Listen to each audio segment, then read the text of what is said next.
Este podcast é apresentado pelo Tecnoblog. Outro pulo do gato da Microsoft foi pegar esses programas, Word, Excel e PowerPoint, que antes eram vendidos separadamente. Então, se você comprava o Word, você não necessariamente tinha o Excel, você tinha que comprar por conta própria, o PowerPoint é a mesma coisa. E chegou um momento que a Microsoft falou, vamos vender juntos, né? Vamos transformar em um pacote, né? O pacote Office.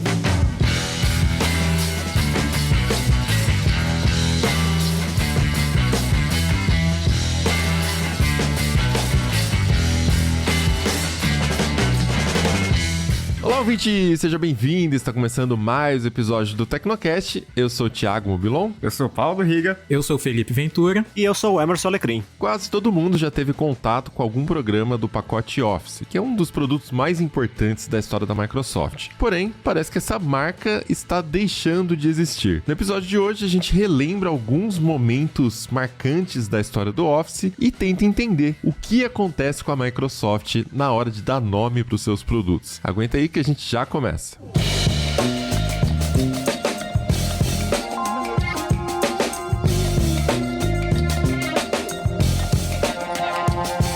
No último dia 13 de outubro, a Microsoft anunciou que a sua suíte de aplicativos para produtividade, no caso o Office, não vai mais chamar Office. A partir de novembro, o Microsoft Office passa a se chamar apenas Microsoft 365. Essa marca vai substituir os sites e os aplicativos do serviço, então o Office.com e os apps para celular, desktop do Office, agora vão se chamar apenas Microsoft 365 e eles vão ter também uma nova identidade visual, novos ícones, óbvio, para comportar também essa mudança de marca. A Microsoft prometeu também que a gente vai ver novos recursos, mas não vamos ter uma mudança aí nos nomes individuais dos programas, né, Riga? O Word, Excel, PowerPoint permanecem como a gente já os conhece hoje. Muda só o nome do pacote, né? Então, o que a gente chamava de Office, que era aquela caixinha com um CD que você podia instalar o Word, Excel e PowerPoint, essa marca Office que acho que era uma das marcas mais fortes da Microsoft,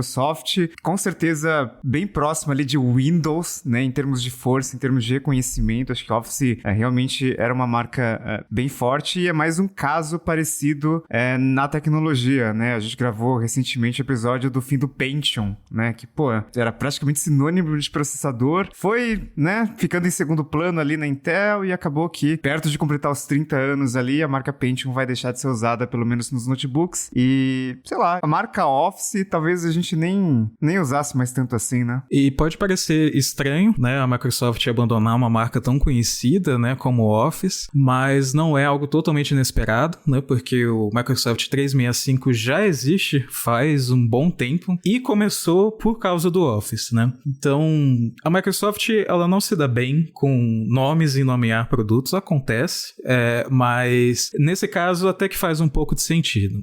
Pensa assim, em 2011, o Office 365 foi lançado para cliente corporativo e a ideia era seguir um pouco a linha do que a Adobe estava fazendo de transformar o software em assinatura, porque a venda do software pronto, né, e sei lá, aquela coisa de vender o software na caixinha, né, é uma coisa que parou de fazer sentido há muito tempo e as empresas de software estavam pensando, ok, como que a gente vai conseguir manter nosso negócio tendo ali, sei lá, uma receita pontual, assim, tipo, a pessoa comprou a versão tal do software e depois não compra mais. E aí surgiu essa solução que é o modelo de assinatura. Então, em vez de você comprar uma licença, você faz o pagamento mensal. Na época, muita gente ficou contra, assim, muita gente que eu digo usuários finais, assim, que, como eu e outros nerds, e falando, nossa, mas é um jeito de extorquir o usuário e, né, não vou fazer isso, vou comprar a minha licença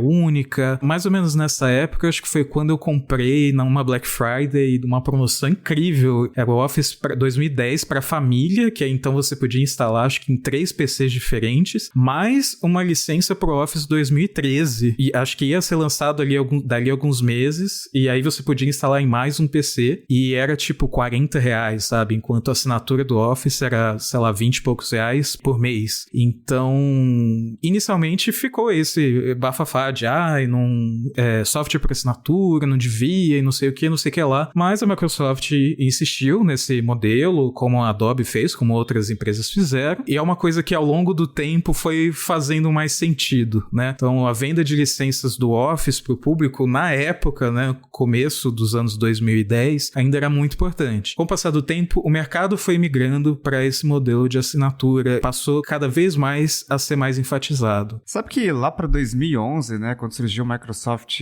Office 365, né, depois que simplificou para Microsoft 365, eu participei do evento de lançamento. Teve um no Shopping Eldorado, em São Paulo, e eu lembro que foi uma puta confusão na época, porque... Mas como assim? O Office não vai mais ter em CD, né? A gente não vai mais poder comprar Office, agora é só assinatura, né? E naquela época ainda era o Office 365, ele era meio que uma versão bastante focada em empresas, assim, né? Então, não era para o consumidor final. Depois de um tempo foi expandindo e hoje o modelo de assinatura é o principal, mas acho que a gente tinha muito aquela ideia de ser um software, né? Uma suíte de produtividade para, sei lá, fazer planilhas de contas básicas no Excel ou ficar fazendo trabalho de escola no Word, mas a verdade é que o Office, ele foi durante muito tempo a galinha dos ovos de ouro ali da Microsoft, porque você tinha um Windows muito forte, mas o Office era aquele produto que um monte de empresa comprava. Tinha muita licença sendo comprada por governos, tanto que naquela briga Windows e Linux, o mais importante, na verdade, acabava sendo Office versus OpenOffice ou LibreOffice ou qualquer outra alternativa de código aberto, né? Isso pressionou a Microsoft ali para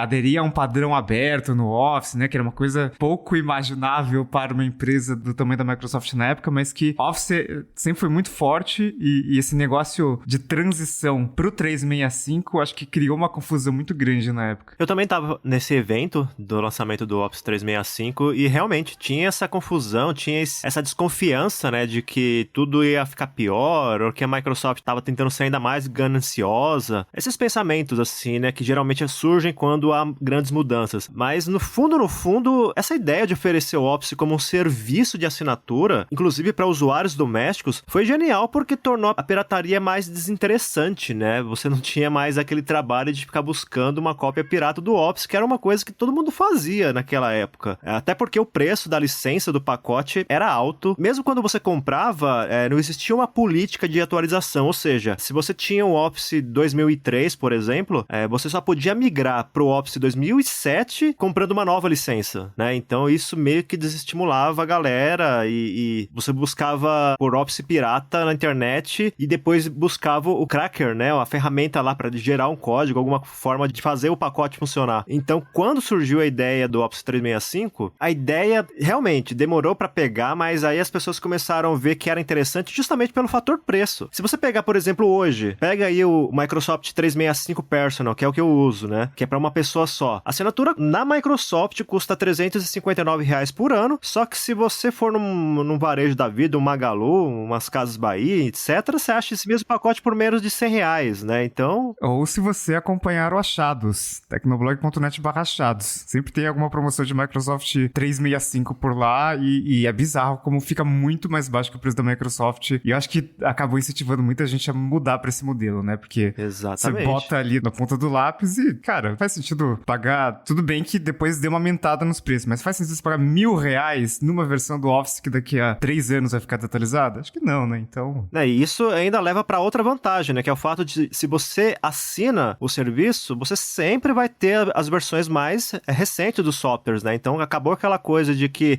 eu tinha um Office 2003 e eu queria um negócio que tem no Office 2007, eu tenho que comprar uma licença nova. Ou piratear, né? Acabou isso. Então, hoje em dia é bem mais vantajoso. E aí teve um momento onde o Office 365 deixou de ser voltado só para empresas, ele passou a estar disponível também para o público geral, e esse modelo de assinatura virou uma regra na suíte. Só que aí começa a confusão, né? Porque em 2017, presta atenção aqui nas palavras, porque eu também me confundi, até para lembrar, né? A Microsoft lançou o Microsoft 365. Era um pacote de soluções também voltado para empresas, e ele incluía o Windows 10, o Office 365 e alguns outros produtos. Aí em 2020, o Office 365, que o público geral assinava, né? Ele passou a se chamar Microsoft 365. E eles incluíram também o Office no Microsoft 365 para, abre aspas, refletir melhor a variedade de recursos e benefícios da assinatura. Além deste Office, também tinha dentro do Microsoft 365 o Teams, o OneDrive, Microsoft Defender e alguns outros ali. Então, como Microsoft? Não dá, né?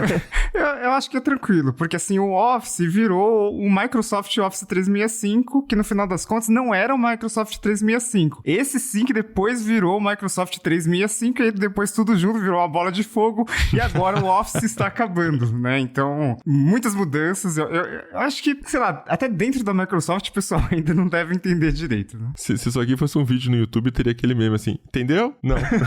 E é estranho esse nome 365, né? Principalmente para um produto que, putz, a gente sabe que as empresas têm uma demanda, né? Até porque hoje o Microsoft 365 ele inclui muitas outras coisas, tipo o Microsoft Teams, né? Que é um sistema de comunicação entre equipes ali, né? É totalmente para empresas aquilo ali. Mas 365 é um nome, sei lá, meio pouco inspirador, sabe? É meio coach, né? 365. Ele não funciona sozinho, né? Tanto que você entra no site da Microsoft, microsoft.com, e antes você tinha lá Office, Windows, Xbox, que são as marcas fortes, né? Hoje tem lá Microsoft, o primeiro item, Microsoft 365. Se botar só 365, ninguém vai entender, né? Então é uma coisa meio estranha, assim. Eu acho que se tem uma coisa que a Microsoft é péssima e que o Satya Nadella não conseguiu corrigir até hoje, foi a questão dos nomes. Antes era muito pior, mas pra dar nome pra produto, o pessoal da Microsoft precisa contratar gente nova. O MSN, que teve 30 mil nomes diferentes. Windows Live Messenger, Microsoft Messenger, qual mais? MSN Messenger, teve 3. Windows Messenger entrava na rede do MSN também. Vocês lembram? Teve isso ainda, verdade. Era uma versão mais simples ali e tal. Bom, mas o resumo é que a Microsoft está aposentando a marca Office. E aí a gente fica agora só com o Microsoft 365, é isso? É isso. É isso. Basicamente,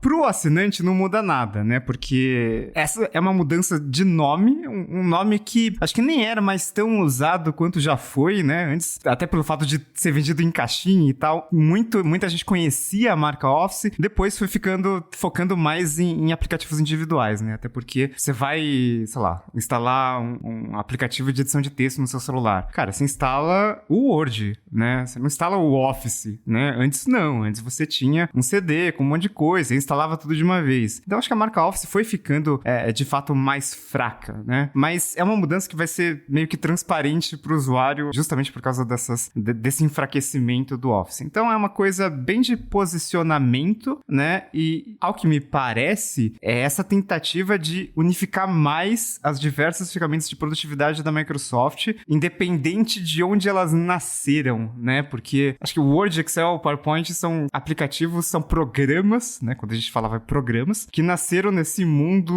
offline, assim, né? Nesse mundo, sei lá, que me lembra uma coisa meio burocrática, assim. Enquanto que o Teams, por exemplo, já é uma coisa mais empresas que precisam de uma solução para se mover e para melhorar a comunicação interna e tudo mais, né? Então já é uma coisa totalmente online que, assim, não faz sentido, parece que não encaixa tão bem com Word, Excel e PowerPoint naquele sentido que a gente pensava nos anos 2000, né? Então, agora, sob o mesmo guarda-chuva, sob o mesmo nome, fica tudo mais unificado, né? Olha, eu tenho minhas ressalvas com relação a essa mudança de nome, porque apesar de tudo, apesar do nome Office estar caindo em desuso e tudo mais, ele é tão popular que é meio que referência, é meio que um sinônimo para software de produtividade, para pacote de software de produtividade, né? Então, por isso que eu tenho as minhas ressalvas quanto a essa mudança. Mas, por outro lado, eu até entendo o que a Microsoft está fazendo, porque ali por volta do dia 20 de outubro, a Microsoft divulgou um vídeo de mais ou menos 1 minuto que mostra que essa nova fase do Microsoft 365, ela vai ter como foco um aplicativo único que vai funcionar como uma espécie de área de trabalho que dá acesso a todos os recursos do serviço. É tipo um hub, né? Então ali você vai poder, por exemplo, abrir documentos que você já usa, acessar templates,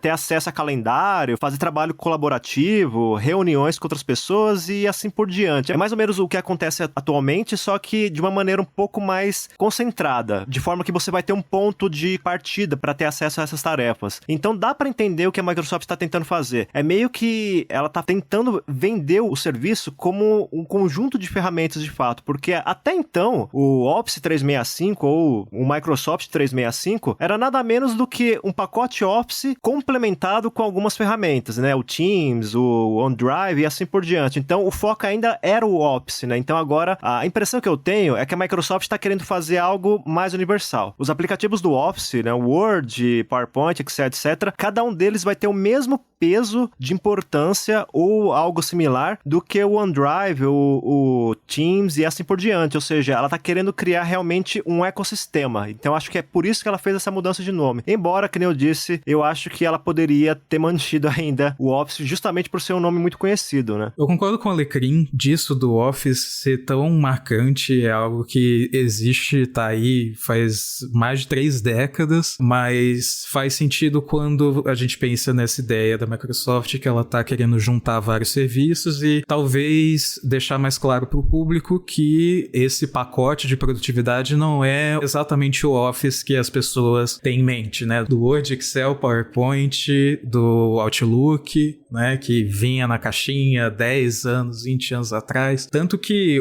como disseram, né? O Office acabou virando sinônimo de pacote de produtividade e tem alguns pacotes de produtividade ainda que não devem tirar a marca Office, como o LibreOffice, OpenOffice. Eu queria saber de vocês se vocês já usaram, como que foi a experiência. Eu não tô conseguindo lembrar, com certeza eu já usei, com certeza eu já instalei. Quando eu instalo Linux e me arrependo, porque eu sempre levo uma surra do sistema, vem, né, com o LibreOffice e eu penso, putz, aí quebra a formatação de texto e a planilha não funciona direito, não carrega direito, sem sempre essa dor, assim, de compatibilidade, mas eu não sei como que foi pra vocês. Cara, eu usei OpenOffice numa época em que... Na minha época era tudo mato, né? Mas numa época em que toda a suite Office usava um padrão fechado. Então, todos esses formatos novos, né? Que são DocX, PPTX, XSLX, eles são formatos OpenOffice XML, né? Então, é um padrão tipo aberto, tá? Ele é aberto, mas tem algumas especificidades que deixam ele meio complicado em aplicativos alternativos. Mas antes disso, né? Antes dessa mudança, que foi lá pro Office 2007, era muita engenharia reversa pra você conseguir abrir sequer um ponto .doc. Então, cagava muito a formatação, ficava muito ruim. Era bem ruim mesmo, assim. E o próprio projeto OpenOffice, né? Tinha várias questões de marca ali envolvidas, né? É um projeto de código aberto, mas sempre teve umas divisões ali. Então, o OpenOffice era uma marca registrada por alguma outra empresa, e aí chegaram numa época em que, não pode mais usar OpenOffice. Então, o nome vai ser openoffice.org. E aí, parece que em outro momento teve problema com essa marca também, e aí, em alguns momentos, virou LibreOffice, aí rolou uma outra divisão. Só que o LibreOffice, parece que no Brasil não podia. Então, o LibreOffice no Brasil se chamava BR Office. Então, era uma puta bagunça. Era a alternativa de código aberto mais famosa, né, em relação ao Office, mas era complicado, assim. Tanto os problemas de marca, né, mas principalmente de incompatibilidade com formatos, né. Tudo bem que, beleza, a Microsoft adotou um padrão aberto, mas até todo mundo migrar... Cara, até hoje eu baixo arquivos .doc, bicho. Então, assim, 10 anos depois, 15 anos depois. Então, é realmente complicado ter um padrão fechado muito dominante. Eu já testo o LibreOffice, até porque geralmente eu escrevo sobre ele sempre que tem uma versão nova. Geralmente a cada 6 meses surge uma versão nova do LibreOffice. E aí eu aproveito, obviamente, para testar também, né? E assim, o que eu posso dizer é que em comparação a cerca de 10 anos, melhorou muito, sabe? Essa coisa de quebra de formatação, ou então de você abrir, por exemplo, no Calc, um arquivo do Excel, e aí ter fórmula quebrada, isso acontece ainda, mas é bem raro. Então eu diria que a maior parte desse problema foi resolvida. Só que tem um detalhe, vocês podem observar que sempre que surge uma versão nova do LibreOffice, eles estão lá ressaltando em algum momento, em algum ponto do anúncio oficial, que melhoraram o suporte aos arquivos do Microsoft Office. E por que isso? Porque esse ainda continua sendo um trabalho em andamento, assim, não chega a ser 100% compatível, sabe? Então eles estão sempre, assim, fazendo um trabalho que, aparentemente, eles estão no escuro, sabe? Apesar de ter alguma uma compatibilidade aberta dos formatos do Office. É difícil falar de um padrão que funcione com 100% de compatibilidade, porque a Microsoft ainda tem aquelas coisas, que nem o Riga ressaltou, tem algumas coisas que são delas, sabe? E que não são necessariamente abertas. Então, por exemplo, quando foi lançado o LibreOffice 7.4 ou 7.3, não lembro exatamente, os desenvolvedores reclamaram que a Microsoft seguia um padrão ISO de 2008 que dificultava a compatibilidade total dos arquivos feitos no LibreOffice e vice-versa. E o LibreOffice, ele tem um formato por padrão, que é aberto, né? Que é o ODF, Open Document Format, que esse sim segue uma série de normas que tenta fazer com que o funcionamento desse arquivo ocorra perfeitamente em qualquer suíte compatível. Inclusive o Office é compatível com o ODF, só que assim, né? Não é o formato padrão. Então, você vai continuar nesse jogo, né? Então é assim, enquanto o Office, ou agora o Microsoft 365 for padrão de mercado, as alternativas terão que se adequar, terão que ficar seguindo o que a Microsoft está fazendo e tentando adaptar da melhor forma possível. Mas assim, não dá pra dizer agora que eu tenho 100% de compatibilidade do LibreOffice ou com outra suíte, sei lá, o OpenOffice. Cara, 100% nunca vai ter, a não ser que a Microsoft realmente adote o ODF, que, convenhamos, isso é muito pouco provável que aconteça. E a confusão da Microsoft acho que vai além disso, de questão de formato de arquivo. Os nomes, né, como a gente tinha comentado, são muito difíceis. Eu lembrei disso recentemente porque eu sigo um canal do YouTube, né, oficial da Microsoft, que fala sobre ferramentas para estudantes, para professores, e que era um programa que antes se chamava Microsoft Imagine. De Imagine ele passou para GeneSpark, que são nomes bem bacanas. Agora ele se chama como? Microsoft Azure Dev Tools for Teaching. Meu Deus do céu! Eu não sei porque que a Microsoft tem que usar esse for, esse para. Cara, por que para no nome do produto, sabe? Windows 3.1 11 for Workgroups. Pra que colocar essa parte final, sabe?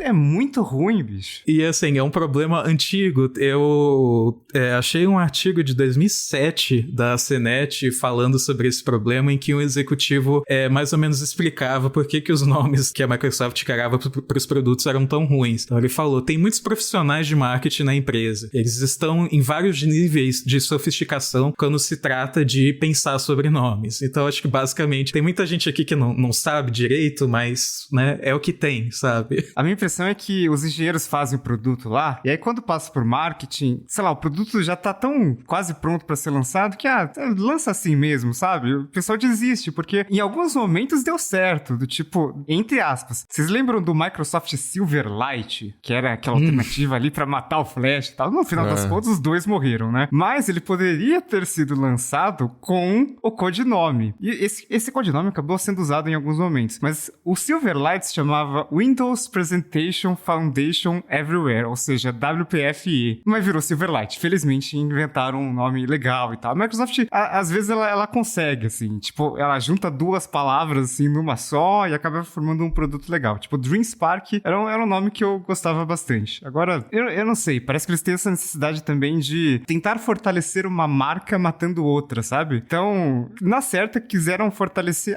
faz parte do Azure. Então, coloca Azure for alguma coisa e pronto, resolve. E voltando ao tema do Office, teve também uma complicação de nome lá em 2006, que a Microsoft inventou, em vez de chamar o Office 2007 por esse nome, ela começou a chamar ele de Microsoft Office System 2007. Virou um sistema operacional. Por que você está chamando agora o Office de sistema, né? Então, a Microsoft na época tentou explicar qual era o motivo, mas ninguém conseguiu entender. Ficou esse sistema aí no final, até que uma hora eles falaram, tá bom, vai, vocês venceram, nem a gente conseguiu entender esse negócio, chama de Office 2007 mesmo, mas é uma coisa que é um desafio pra Microsoft até hoje. É porque parece que quando o nome do produto é muito pequeno, eles se sentem meio, isso aqui faz pouca coisa, né? Então coloca mais outra coisa aqui. Tipo o Windows Phone 7, 7, né, a geração Windows Phone 7 chamava Windows Phone 7 Series. E aí depois tinha o Windows Phone 7 Series 7.1, 7.5 e tal. E o Windows já foi muito pior, né? Tinha Windows Vista Ultimate Edition, Windows Vista Home Business Edition. Que Home Business? Eu nem lembro se era esse o nome, mas nem faz sentido. E tinha, sei lá, Windows XP PC Tablet Edition, sabe? Umas coisas muito ridículas. Então, realmente, se a gente fizer um Tecnocast só sobre nomes ruins da Microsoft, acho que dá umas 3 horas.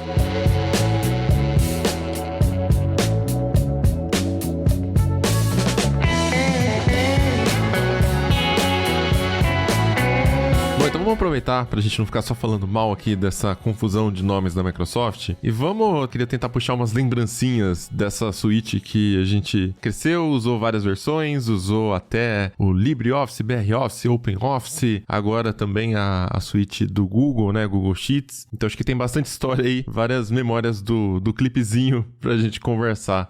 Qual foi o primeiro contato que vocês tiveram com o Office, né? O que vocês se lembram aí de primeiras impressões com essa suíte que hoje é normal, né? Todo mundo usa. Eu devo ter usado alguma versão bem antigona, assim, acho que Office 97, mas era uma coisa meio...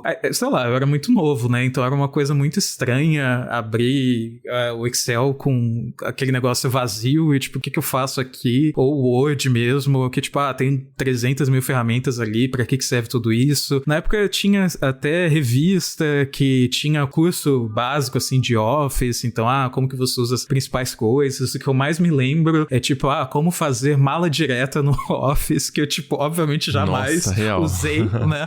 Mas, tipo, como fazer mala direta, como fazer etiqueta, tipo, pra colocar em carta, sabe? Tipo, que é o remetente destinatário, coisas assim, super modernas, super futuristas. Eu usei isso bastante na época que eu trabalhava na gráfica, que eu era arte finalista. Então, vira e mexe, vinha um negócio de mala direta, de etiqueta. A gente prestava serviço, na época, pra rede Accor de hotéis aqui da região de Campinas, então Ibis, Formula One, né, que não tem mais a marca, mas era o maior cliente da gráfica e vira e mexe eles mandavam um trampo, era sempre, sei lá, na quinta-feira e era um volume gigantesco de material que eles mandavam pra fazer e tinha que entregar na sexta-feira à noite, porque no sábado de manhã eles tinham que estar com esse material nos hotéis pra fazer treinamento, sei lá mais o quê. E eu lembro que era uma loucura, porque eu trabalhava como um escravo, ganhava R$200 por mês pra trabalhar das 8 da manhã até a hora que Deus quiser, quando chegava pedido da Cor, sabe? E a mulher não tava nem aí, ela ia embora, eu ficava sozinho lá até de noite, faltava da aula, eu tava no terceiro colegial na época. Enfim, eu só me lembro da loucura de me sentir um polvo controlando 2 computadores e 4 impressoras. Eram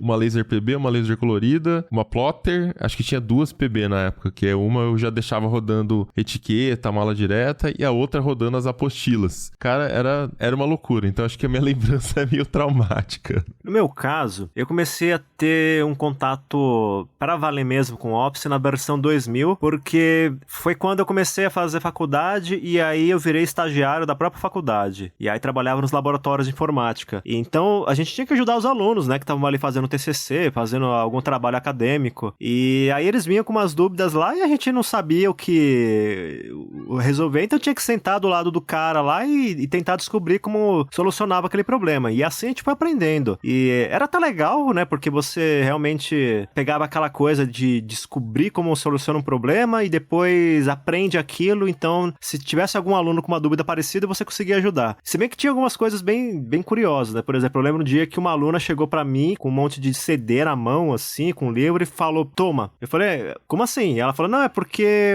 me disseram que vocês digitam o trabalho da gente. Eu falei, vai nessa, né? Mas tirando isso, eu fui aprender pra valer mesmo a usar o Office quando eu fui pro meu segundo estágio, que foi numa empresa já multinacional e que tinha um setor que era assim, todo documento que saía da empresa, mesmo que fosse um simples cartão de visita, tinha que passar pela gente. Então tinha desde documentos que tinham uma folha só, até documentos que tinham 400 páginas, uns relatórios enormes assim. E alguns desses documentos eram propostas para outras empresas, então tinha que ser tudo feito de uma maneira muito minuciosa. Então a gente aprendeu muitas diversas coisas ali. Por exemplo, se você tentar selecionar um texto no Word, você vai selecionar os parágrafos inteiros, né? E aí tem um truque, que agora eu já não lembro, mas eu sei que existe ainda, que você conseguia selecionar metade do texto. Ou seja, imagina que um parágrafo inteiro de um texto ocupa 2 colunas. Ou seja, divide a página do off pela metade. E aí você conseguia selecionar só a primeira coluna. E o resto, ou seja, só a parte da esquerda ficava selecionada e parte do texto da direita não ficava. Então tem vários truques muito interessantes pro Office. E aí eu comecei a aprender nessa empresa. E aí já era o Office 2003, que já tinha um design, né, um visual mais bem integrado com o Windows XP. Então era bem interessante. E aí depois teve em 2006, por volta de 2006, 2007, teve o Office 2007, que trouxe aquela interface Ribbon, né? Acho que todo mundo vai lembrar, que ela existe até hoje, ela meio que está inserida ainda não só no Office, mas como em outros produtos da Microsoft, incluindo o explorador de arquivos, porque ela substitui aquelas barras de botões por alguns botões mais largos e que são dinâmicos, ou seja, que eles mudam de acordo com o que você está fazendo naquele momento, assim. Eu lembro que muita gente reclamou dessa interface Ribbon, o pessoal achava que tinha que reaprender a usar o Office, tinha esse nível de drama, eu lembro bem, mas no fim das contas ele era mais intuitivo, assim. Então, passada ali a primeira semana, que você tava se adaptando, depois você pegava o jeito e ia embora. Então, o primeiro contato que eu tive foi com o Office 2000, o que eu aprendi a utilizar pra valer mesmo foi o Office 2003, e aí a versão que eu mais gostei, justamente por essa mudança de interface, foi o Office 2007, que aí continua mais ou menos no mesmo padrão até hoje. Mas você gostou do 2007 à primeira vista ou você aprendeu a aceitar ele com o tempo? Não. Não tinha. Acho que a primeira vez ninguém curtia. É aquele tipo de mudança que é um negócio tão novo que vem na sua cabeça realmente que você vai ter que reaprender a usar o negócio. Então eu tava com essa coisa na mente também. Pensava, cara, eu vou ter que buscar tutoriais na internet pra usar esse negócio aqui. Mas logo depois que você começa a usar, eu acho que ali pelo terceiro, quarto dia eu já tava me adaptando à ideia e aí foi de boa. Mas no começo foi bem, eu resisti à ideia assim, não vou negar não. Eu presenciei algumas mudanças muito visuais no Office, né? Porque eu tive contato ali com o Office XP e de vez em quando apareciam uns Office 2007 ou 2000, né? Porque o Office era caro e o pessoal não atualizava com tanta frequência, né? Então, quando eu tava no computador que, especialmente, sei lá, computador da escola ou computador de algum parente, geralmente era um Office velhão, assim, né? E então, era uma interface diferente. No 2003, teve aquela mudança em que eles colocaram um monte de azul na interface, né? Acho que tinha até como você mudar pra verde ou cinza, seguindo o padrão do Windows XP, né, que tinha sistemas verde e cinza também, e o 2003 foi o que eu mais usei, né, durante um bom tempo, até porque o Office seguinte, ele tinha uma rejeição muito grande, especialmente no começo, então as empresas, as escolas e os consumidores no geral não atualizaram tão rápido pro 2007, então, e o 2003 acabou sendo aquela versão meio que, tipo, o Windows XP dos Offices, né, porque é aquela versão que acho que muita gente lembra, muita gente acabou usando e tal. É uma versão que ficou durante muito tempo sendo usada. O 2007, eu achei ele bem interessante quando eu instalei o beta dele pela primeira vez, porque ele era pesado pra cacete e a interface dele era uma coisa muito diferente, assim, porque mudou basicamente tudo, porque antes o que era qualquer programa de Windows, né? E Office, até pela complexidade, pelos inúmeros recursos, como é que funcionava? Você tinha ali a barra de menus, normal, né? Arquivo, editar, visualizar e tal, né? Aí embaixo você tinha um monte de barrinhas de ferramentas, só com ícones, né? Tipo negrito, itálico, centralizar, essas coisas mais usadas. E logo embaixo você tinha o conteúdo onde você deveria trabalhar, né? Navegador, durante muito tempo, foi assim, né? Você tinha a barra de menus, aí você tem um monte de toolbar ali, e aí depois só o conteúdo. E aí quando veio o Ribbon, que muita gente detestou, inclusive eu achei meio, tá meio complexo, tá meio pesado aqui, onde que acha as coisas aqui agora, né? Quando surgiu isso, eu não gostei, mas depois, caraca, agora você consegue explorar muito melhor todos os recursos, porque antes tudo ficava escondido naquelas inúmeras opções das barras de menus. Então você tinha que entender, sei lá, o que significa um termo exportar macro, não sei. E aí depois com o Ribbon, até pelo fato de de a barra poder ser ocultada e poder aparecer quando precisar, e de depois ela começou a ficar mais contextual, né? Então, se você tá editando um certo tipo de conteúdo, o ribbon muda ali e tal. Eu acho que eu passei a ter acesso, ou pelo menos a poder explorar muito melhor todos os outros recursos ali do Office. Então ficou uma coisa mais intuitiva, sabe? Sem aquela necessidade tão grande de ter o curso do pacote Office, né? Porque tudo estava escondido. Então, no máximo você tinha aquela coisa incrível chamada clip, que você editava uma pergunta e ele nunca respondia direito, e pra achar um recurso. Mas era uma coisa muito mais complicada, né? Coisa de gente que sabe mexer em computador. Com o Ribbon, eu acho que ficou muito mais fácil. Tanto é que foi uma época em que a Microsoft ditou uma tendência de design, né? Porque hoje a gente tem algumas empresas na cabeça, quando a gente pensa em empresas que criam tendências de design, e a Microsoft não é uma delas. Mas naquela época, acho que a Microsoft mudou muita coisa. Tinha uma época que, até desfragmentador de disco tinha interface Ribbon. Cara, o que você precisa dessa interface que se beneficia de inúmeros recursos num desfragmentador de disco, sabe? Tipo, tem gente que tá ouvindo o Tecnocast e nem sabe pra que serve um desfragmentador de disco, né? Porque não precisa mais, faz muito tempo. Hoje você coloca um SSD e pronto, resolveu. Mas foi uma época em que mudou muita coisa, assim. Todas as interfaces mudaram bastante no Windows. Assim, eu fui meio que fã do Ribbon desde o começo, mas porque também eu não usava o Office tanto, assim, o tempo todo, né? Então, quando chegou, assim, já com essa interface, eu falei, nossa, excelente. Eu ainda acompanhei, sei lá, os motivos que a Microsoft usou esse design diferente, que acabou entrando para vários aplicativos do Windows mesmo. É uma interface que acaba ficando mais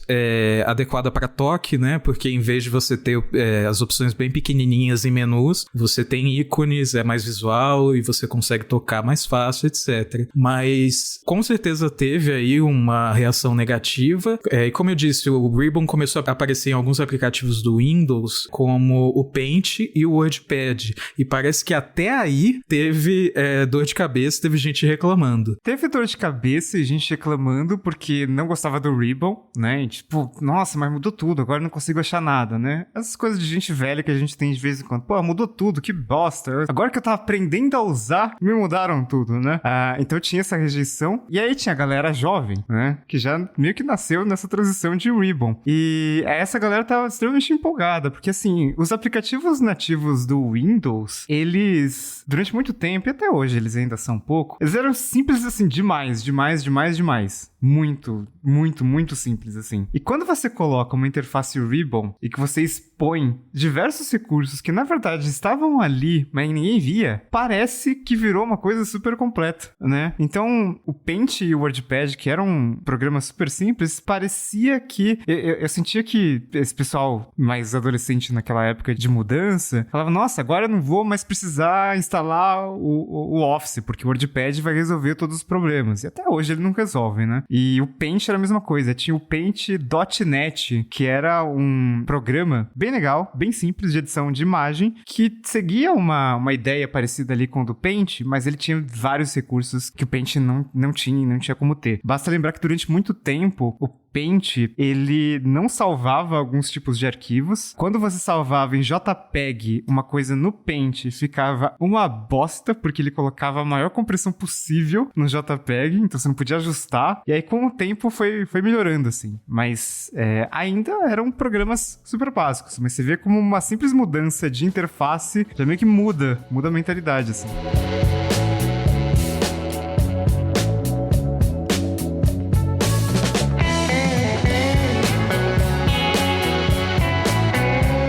Mas aí reparem que a gente tá falando de suítes, né? Que até o que foi falado aqui no começo da pauta, que os aplicativos continuam com o mesmo nome, no caso do Office. Só o nome da suíte que muda. Só que houve uma época onde não tinha nem isso de suíte. A gente baixava ou comprava, no caso CD, e o disquete, né, Alecrim? Sei lá qual que é o nível aí. E usava um programa apenas. Qual foi essa experiência que você teve, Alecrim? Então, teve alguns episódios aqui do Tecnocast que a gente falou sobre, por exemplo, você ir na banca, aí você comprava uma revista de informática, aí vinha um CD com jogos e aplicativos. E ali por volta de 98, 98 até os anos 2000, que foi quando eu tive computador em casa pela primeira vez, a gente não tinha uma internet rápida, né? Era tudo conexão de escada que funcionava bem mal e além de ser lenta, quando funcionava bem. Então você dependia de ir na banca e comprar software, ou então você ia numa loja e pagava uma fortuna. E aí eu lembro que numa vez eu fui comprar uma dessas revistas que vinha com CD e tinha lá o Lotus 123, que era já um concorrente do Office, né? Com editor de texto, com planilhas e tudo mais. E eu achei bem interessante, porque, embora naquela época eu tivesse um contato muito raso com o Office, o Lotus 123 tinha uma interface parecida, então dava pra você usar aquilo como uma alternativa real. E era interessante, né? Porque você conseguia fazer de tudo, né? Eu conseguia fazer texto, conseguia imprimir, conseguia colocar imagem, etc. Até que chegou um dia que eu acho que eu fui pra escola, aí tinha que levar um trabalho pronto, porque era para imprimir, alguma coisa assim, e aí eu peguei o arquivo,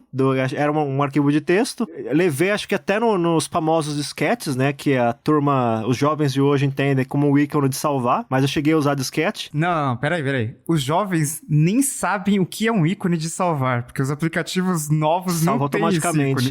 Tudo sempre tá salvo. Automático. Mas enfim, saibam, você que é jovem, saiba que existia uma mídia chamada disquete que tinha 1,4 megabyte de tamanho, e eu levei esse disquete pra escola e lá usava o Office e, bom, não abriu, né, obviamente, porque o formato de arquivo era diferente. Então foi, acho que a primeira vez que caiu a ficha de que se você estivesse usando um software, você só conseguiria abrir um arquivo resultante daquele software no mesmo software, você não conseguiria abrir num software alternativo. Então os problemas começaram aí, né. Mas o Lotus 123 era interessante porque ele já é da década de 80 e por muito tempo ele foi usado, inclusive, em empresas. Eu lembro, inclusive, que tinha... Eu cheguei a ver alguma coisa de algum filme antigo, assim, que eu consegui ver que tinha um cara lá que tava usando o Lotus 123, de tão antigo que ele era. Só que aí, obviamente, né, a Microsoft fez o Office bingar, e aí o Lotus 123 foi caindo, né?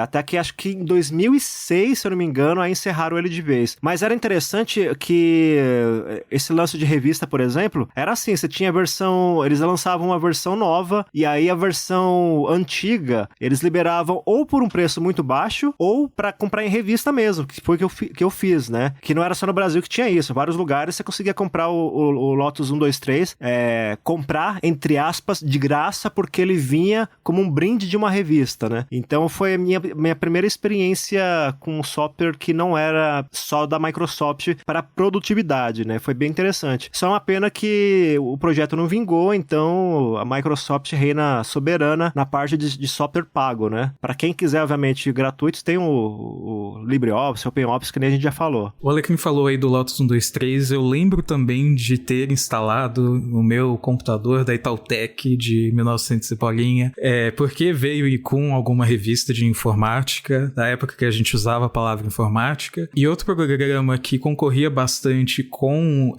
os da Microsoft era o WordPerfect. Ele tinha sido lançado na década de 80, né, e ele ganhou bastante espaço nessa época, até que o Word chegou e tomou bastante o espaço dele, porque o Word era pensado para mouse. O Word era um programa que você conseguia usar com mais facilidade com o mouse. O WordPerfect não. Ele era um programa que era pensado para comandos de teclado. Então, à medida que os PCs foram evoluindo para incluir trackball, mouse, etc., de ter o controle ali mais preciso do usuário, não só depender de comando, de lembrar comando, né, a Microsoft saiu na frente. Então a gente estava falando até da Microsoft de digitar, questão de design, né, e design aí é a soma de forma e utilidade, né, forma e função, e o Word conseguiu crescer bastante em cima disso, né, como em relação a concorrentes. Outro pulo do gato da Microsoft foi pegar esses programas, Word, Excel e PowerPoint, que antes eram vendidos separadamente. Então, se você comprava o Word, você não necessariamente tinha o Excel, você tinha que comprar por conta própria, o PowerPoint é a mesma coisa, e chegou um momento que a Microsoft falou, vamos vender juntos, né? Vamos transformar em um pacote, né? O pacote Office, né? Então, esse foi a grande sacada, né, da Microsoft de transformar os programas de produtividade soltos em um bundle, e aí para pessoas pessoa física, para empresa especialmente, começa a fazer muito mais sentido você ter já um pacote pronto, que você já pega de uma vez, já compra de uma vez e já instala e já usa. A Lotus tentou acompanhar, né, comprou empresas para colocar os programas dela num bundle próprio. A WordPerfect tentou uma coisa parecida com o WordPerfect Office, mas não deu certo. Até porque eles não estavam emulando 100% o que a Microsoft estava fazendo. Eles não estavam necessariamente colocando um programa de planilha com um programa de editor de texto com um programa de apresentação. Eram programas muito separados e, sei lá, algo que não fazia sentido. Foi um dos motivos pro Office dominar o mercado, começar a dominar o mercado ali a partir de 1990, né? Que foi quando saiu a primeira versão do pacote como um todo. Aliás, você falando nisso, acabei de lembrar que, na verdade, eu falei aqui de Lotus 123, mas o Lotus 123 era a alternativa pro Excel, né? Era um software de planilha. O pacote mesmo da Lotus chamava Lotus Smart Suite. Quer dizer, você vê que com um pouquinho de esforço dá pra criar um nome legal, né? Smart Suite não leva nem Office no nome, né? Então era Lotus Smart Suite e já dava um ar, assim, de produto inovador e de pacote, né? Porque tem Suite no nome. E aí sim, tinha ali o Lotus Word Pro, aí tinha o Freelance, que era alternativa, se não me engano, pro PowerPoint, né? Aí, obviamente, tinha o Lotus 123, que foi o começo de tudo ali, né? Que acho que era o software mais usado na época. Mas realmente, esse negócio de pacote no começo não existia, né? A ideia foi de criar um bundle, assim, de criar uma suite de fato. Foi aparecer bem depois e foi aquele tipo de ideia que pegou, né? Porque hoje já é um pouco difícil de você pensar em eu vou comprar só um editor de texto, né? A não ser que você faça alguma coisa muito específica, por exemplo. Para trabalhar aqui no Tecnoblog, eu uso o Typora, que é um software, é um editor de texto simples, né? Mas não tem nada a ver com Word. É mais para você ter uma ferramenta para publicar direto na web de maneira mais fácil. E é o que eu falei. Hoje, pensar em comprar algum software de produtividade que não faça parte de um pacote é possível, claro, mas assim, não é uma ideia que a gente absorve tão bem, né? Eu achei que vocês tiveram uma visão bem econômica e acadêmica sobre o sucesso do Office, mas na verdade eu discordo porque todo mundo que tem a minha idade e que fez trabalho de escola nos anos 2000 sabe que o maior motivo de Office ter feito sucesso foi um recurso chamado Word Art. Todo mundo fazia capas de trabalho com Word Art. Eu acho que as pessoas que estão nos ouvindo, talvez parte delas nem saibam o que é isso, mas tem até uma conta no Twitter, Word Art com 2 T's no final, que ilustra o que era essa desgraça. Todo mundo, quando fazia trabalho no computador, no Word, usava esse troço. E era basicamente você digitava um texto e o Word transformava aquilo numa coisa visualmente mais impactante. Só que de uma forma meio brega, né? Que hoje olhando pra trás era bem ridículo, mas na época, nossa e tal, né? Porque você digitava, sei lá, funerária Uhu, e aí ele colocava um negócio azul brilhando com degradê e com umas ondinhas assim, sabe? E que não tinha absolutamente nada a ver. Daí você trocava aquilo ali pra Comic Sans e virava uma puta festa. Ou você digitava alguma coisa super séria e colocava um word art de arco-íris, assim. Então era uma coisa que assim, não fazia o menor sentido, mas todo mundo usava. E eu acho que ajudou muito a popularizar todo o pacote pra pessoas normais, assim, né? Pra pessoas que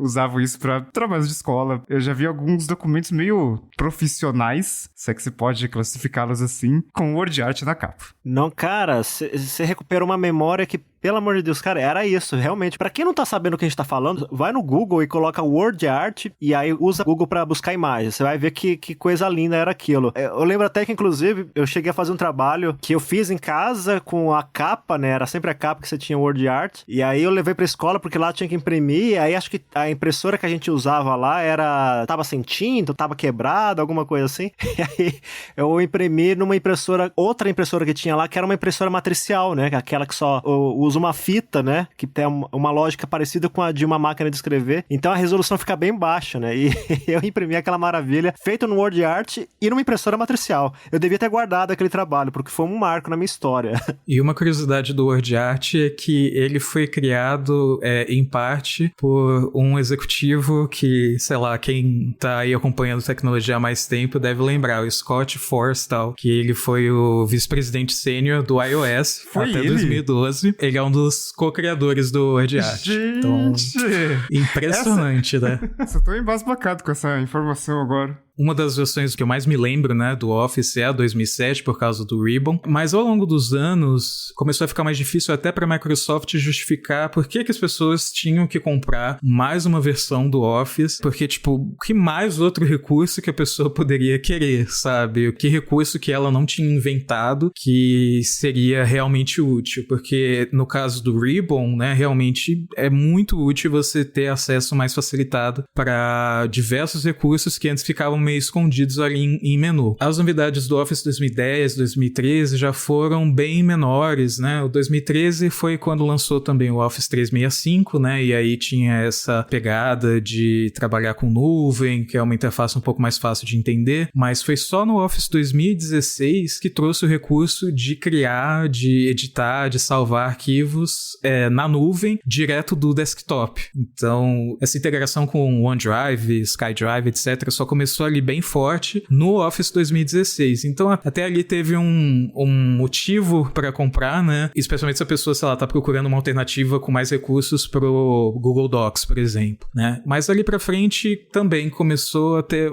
muito pouquinha coisa, então o Office 2019 mal tem um changelog, assim, então tem coisas tipo, suporte a escrever com caneta, o Word com suporte a LaTeX, que quem faz trabalho acadêmico conhece, e no PowerPoint tem um recurso muito legal, assim, que eu já vi um monte de TikTok, assim, porque tem muita pessoa descobrindo ainda hoje, né, que é o recurso Morph, transformar, que é basicamente uma transição entre os slides com objetos 3D. Então, os objetos 3D vão se movendo, né, tipo, vão girando ou fazendo zoom, e aí você consegue fazer uma apresentação que parece muito, muito mais profissional. Então, é um recurso que inicialmente chegou pro Office 365 e depois foi pra versão 2019, que é a, sei lá, de caixinha, entre aspas, né, que é aquela que você pode comprar a licença sem a assinatura. Mas ainda assim são coisas muito pequenininhas. A versão de 2021, pior ainda, né, que tipo, a quantidade de recursos de mudanças é muito pequena e ainda por cima a Microsoft vem reduzindo o tempo de suporte dessas versões. Então o Office 2019 ele tem 2 anos de suporte estendido, quer dizer, não vai receber novo recurso, mas recebe atualização de segurança. O 2021, menos ainda, são 5 anos e depois tchau, sabe? A partir de 2026, pare de usar, que a Microsoft queria saber dele. Então,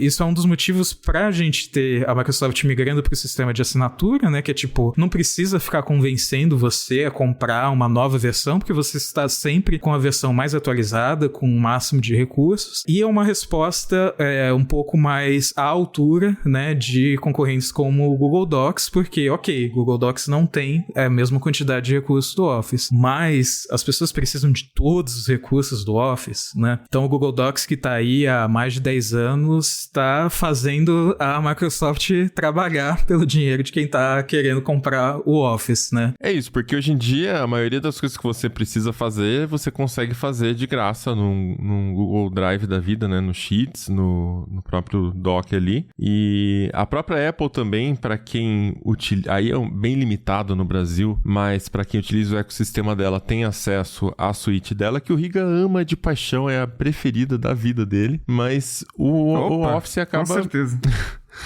ficando para um público mais avançado mesmo, que são pessoas tipo o Felipe Ventura aqui, que é o cara das planilhas do Tecnoblog. Se a gente precisa de uma função ou alguma coisa, é atrás dele que a gente vai para perguntar como é que faz. E o Google Docs, além de oferecer, tipo, o essencial do que o Word, Excel, etc. oferecem, mais de graça, né, ainda tem aquilo que a Microsoft demora muito tempo para chegar, que é a integração com a nuvem, de tipo, eu preciso salvar esse documento. Não, ele já salva sozinho. Então, inicialmente ele não foi um sucesso, né? Mas à medida que o Google foi se focando na G Suite, que virou alguma coisa, que virou Workspace, eu esqueço o nome, como é um pacote essencial para empresas, né? E é onde o Google consegue bastante receita, faturamento, o Google Docs continuou a se desenvolver. E é uma coisa interessante que o Office, o pacote Office começou lá em 1990, os programas um pouco antes, nos anos 80, e o Office Office foi crescendo à medida que o mercado de PCs foi crescendo, né? Então, o sucesso do Office tem a ver aí também com a popularização dos computadores, de computadores com Windows, né? Enquanto isso, o Google Docs é relacionado com a inclusão digital de uso de internet, né? Então, quanto mais pessoas tinham acesso à internet, as pessoas viam, puxa, eu preciso fazer um documento que pareça profissional, mesmo que não tenha Word Art, vou recorrer a algum serviço aqui. Bora Google Docs, tá aqui, tá disponível de graça, funciona, outras pessoas conseguem editar junto comigo, então vamos lá. Então o Docs começou a ganhar essa relevância, mas ainda assim, 32 anos depois, né, o Office, mesmo não sendo mais Office, mas sendo Microsoft 365, ainda tem muito caminho pela frente, ainda traz bilhões para a Microsoft e agora ver para que caminho a Microsoft vai levar. E com certeza o Google Docs foi a suíte que tomou o espaço da alternativa da Microsoft, que tinha o nome incrível de Microsoft Office Web Apps. Então é isso, vamos chegando ao final de mais um episódio do Tecnocast. E conta pra gente os perrengues que você já enfrentou nessa vida usando o Microsoft Office, ou qual é a sua memória mais marcante, se você for um amante desse tipo de pacote também, conta pra gente lá na comunidade.tecnoblog.net ou pelo Twitter, é só marcar o @Tecnocast. Se quiser falar com a gente direto nas redes sociais, em todas eu sou @Mobilon, @PauloRiga, @VenturaFelipe e @ealecrim. Esse Tecnocast foi produzido pelo Josué de Oliveira, com sonorização de Ariel Libório, edição de Raquel Igni e a arte da capa é do Vitor Pádua. A gente fica por aqui e voltamos com outro episódio semana que vem. Até lá! Tchau! Até a próxima! Falou!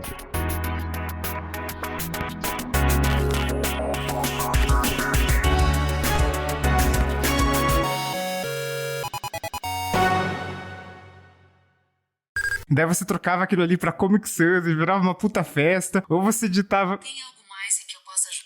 Não.